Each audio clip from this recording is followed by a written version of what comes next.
Inilah sawah orang Sipetang itu yang kena dampak banjir. Padahal padinya baru berumur berapa itu? Udah ada itu sebulan lebih. Hampir 2 bulan ya.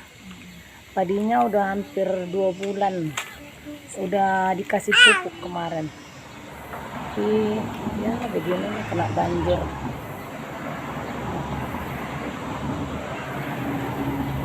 Ini banjirnya berasal dari aliran Sungai Batang Toru nih, yang digelapi oleh pohon-pohon ini. Yang di belakang pohon ini Sungai Batang Toru ini. Rusaklah padinya ini nanti. Padi ada juga ini kacang tanah.